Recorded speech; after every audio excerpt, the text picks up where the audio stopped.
అందరికీ నమస్కారం. ఈ మధ్య కాలంలో అనేకమైనటువంటి బాధాకరమైనటువంటి వార్తలు చూసిన నేపథ్యంలో మీ అందరితో నేను మాట్లాడాలనుకున్నాను. ప్రభుత్వం ముందు కొన్ని డిమాండ్స్ పెట్టాలనుకున్నాను. ప్రధానంగా స్వర్ణకార వృత్తిలో ఉన్నటువంటి అనేక మంది ఆత్మహత్యలకు సంబంధించినటువంటి అంశాలు ఈ మధ్య పత్రికలలో, టీవీ ఛానల్లో చూసి చాలా బాధపడుతూ వచ్చాము. వాస్తవానికి విశ్వకర్మలందరూ వారి చేతి వృత్తులన్నీ కూడా తెలంగాణకే కాదు యావత్ భారతదేశానికి ఊపిరిపోసినటువంటి వృత్తి పనులు ఇవన్నీ కూడా. అవన్నీ నెమ్మదిగా కార్పొరేట్ సంస్థలు వచ్చిన తర్వాత మరి మరుగున పడుతూ వచ్చినటువంటి విషయం మనందరం కూడా గమనిస్తున్నాము.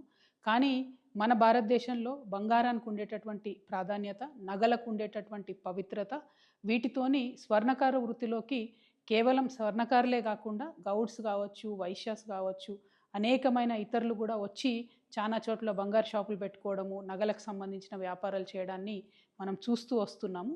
అయితే పెద్ద పెద్ద సంస్థలు, మలబార్ లాంటి సంస్థలు, ఇంకోటి పెద్ద పెద్ద సంస్థలు వచ్చినటువంటి నేపథ్యంలో, రెడీమేడ్ షాపులు వచ్చినటువంటి నేపథ్యంలో స్వర్ణకారులకు వారి జీవనము నడవడమే ఇబ్బందిగా జరుగుతున్నటువంటి పరిస్థితిని కూడా మనం గమనిస్తున్నాం.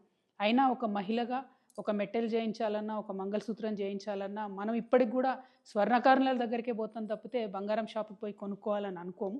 కాబట్టి ఇంత పవిత్రమైనటువంటి వృత్తి, ఆ వృత్తి చేసేటటువంటి వారందరినీ, వారి కుటుంబాలని కాపాడుకోవాల్సినటువంటి బాధ్యత మనందరి మీద కూడా ఉన్నది.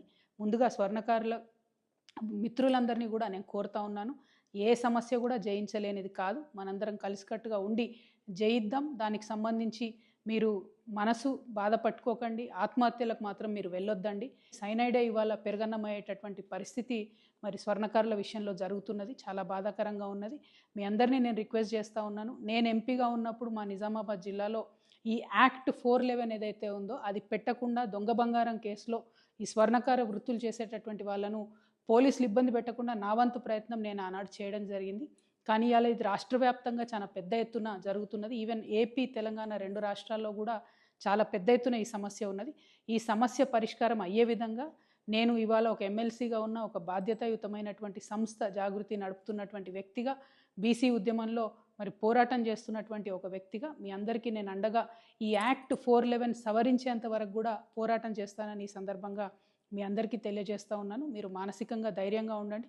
ఎట్ ద సేమ్ టైం నేను ప్రభుత్వాన్ని కూడా డిమాండ్ చేస్తూ ఉన్నాను, పోలీసులు తమ పని సులువు చేసుకోవడానికి దొంగ కన్నా ముఖ్యంగా వెళ్ళి స్వర్ణకారులను పట్టుకోవడం జరుగుతూ ఉన్నది. ఇది వారి ఆత్మగౌరవానికి సంబంధించినటువంటి అంశం, వారి కుటుంబ భద్రతకు సంబంధించినటువంటి అంశం.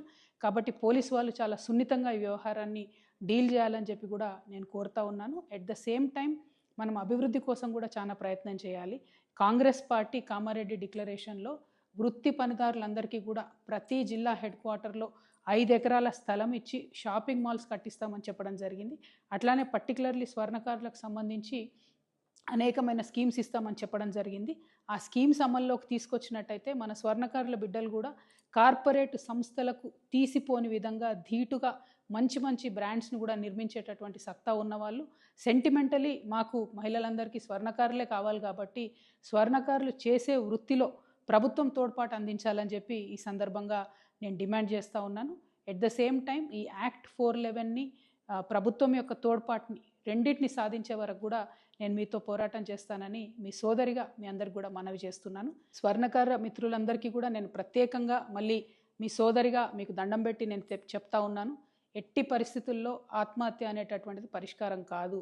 మీకు ఏదన్నా చిన్న ఇబ్బంది జరిగినా కూడా ఖచ్చితంగా సోషల్ మీడియానో, నా ఫోన్ నంబరో ఏదో ఒక విధంగా మమ్మల్ని రీచ్ అవ్వండి.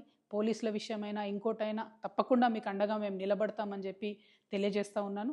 చాలామంది నకిలీ పోలీసుల వేషంలో కూడా ఈ మధ్య మిమ్మల్ని మోసం చేసి భయపెట్టే ప్రయత్నం చేస్తూ ఉన్నారు.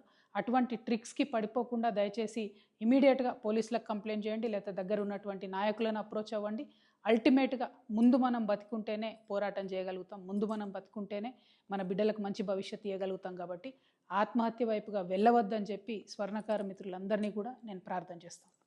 Thank you. జై తెలంగాణ.